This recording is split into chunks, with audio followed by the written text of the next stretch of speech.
March the 19th. It looks like being tonight. This morning the wind strengthened and visibility is down to maybe 200 metres. Humvees and trucks sit unmoving. The sound of the wind almost puts me in a trance. If you wanted to design a landscape to die in, this would be it.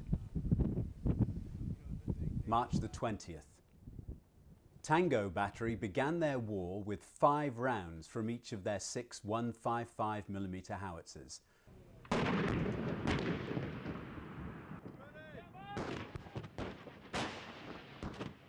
The driver of our vehicle grinned wildly and flapped his arms like a bird. "Kill! Kill!" he chanted. This was the first time any of the battery had seen action, and he was flushed with schoolboy excitement. March the 22nd.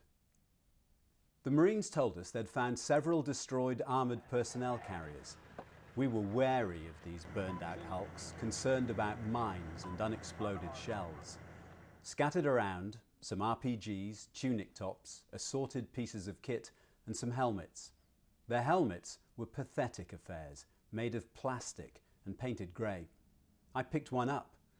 There was an emblem painted on the side in red, and the thumbprint of whoever had done it had been left behind.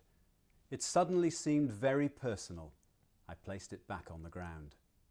March the 23rd. I was keen to know how our colleagues were doing. I got out the Iridium phone. Bad news.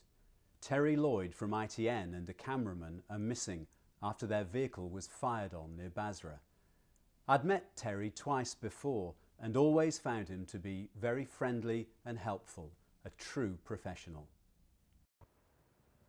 I'm on the drive now and I have to record my awe at the size of the convoy we're passing on my right. It's truly huge. Tanks, Marine APCs known as Amtraks, trucks, artillery guns, Humvees, all streaming north towards, I assume, Baghdad. The gun barrels of the tanks have all been named. Big Payback, Zion, 8th Plague. March the 24th. I spoke with London and Anna Murray confirmed the death of Terry Lloyd. March the 25th.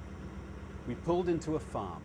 The wind had picked up significantly and great clouds of dust whipped around us. Almost without noticing, an extraordinary thing happened. The world turned orange, truly orange. Visibility began to fall.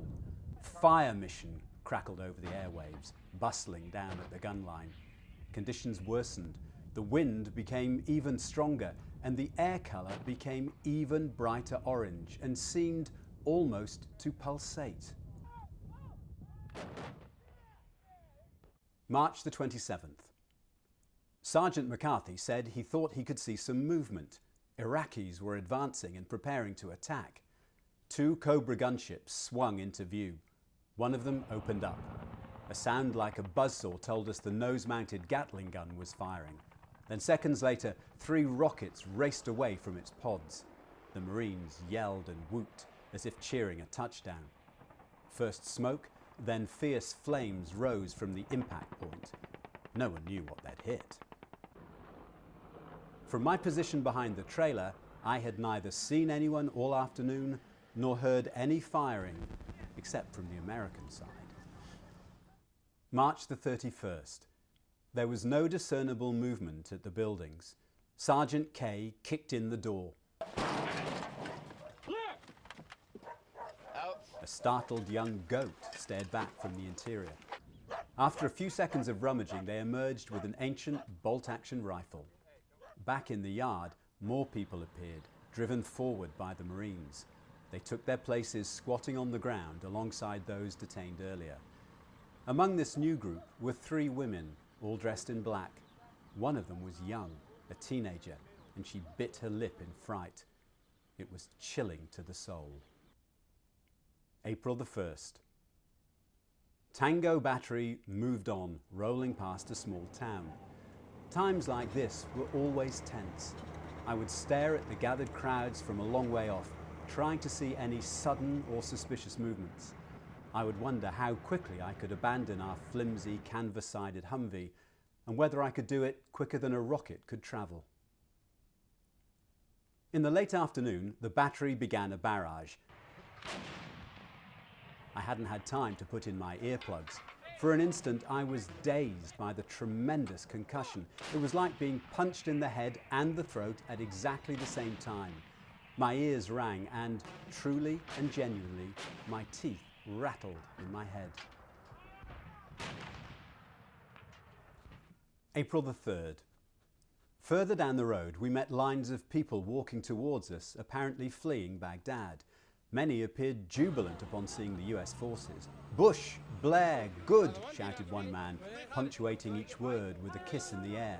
We want freedom. There is no freedom in Iraq, you understand? Another man bellowed at me. I asked his name. He laughed and drew his hand across his throat. You understand? He said again. April the 8th. In the afternoon, General Jim Mattis, the overall commander of 1 Mardiv, gave a presser. He termed the foreign fighters morons and dogs. In some cases, they didn't even have the manhood to go down fighting, but they surrendered after endangering these women and children, firing on us. And said how these people lacked true manhood and hid behind the skirts of women. He was stumped, though, when a British newspaper reporter asked him if they found no weapons of mass destruction, what had the war been about? He floundered some answer about the smiles on the faces of the liberated people being reason and justification enough. April 9th. And the city fell, and I was in a truck, thick-coated in dust. 9 hours later, we were still there, after an increasingly aimless-seeming journey across the Diyala River, then up and down a country road time and time again. Have I ever been filthier in my life? We rolled out of our embed. Baghdad instantly felt like a different world. Gone was the cotton wool protection of the military. Now we were on our own. Now every gunshot made my hair stand on end. April 13th. We left Baghdad at 6:20 a.m. 10 hours later, we arrived at the Sheraton Hotel, Kuwait City. The only bother all trip had been an unpleasant scene with over-officious Kuwaiti border guards under orders to remove all items that bore the image of Saddam Hussein. It was over. I was preparing to go home.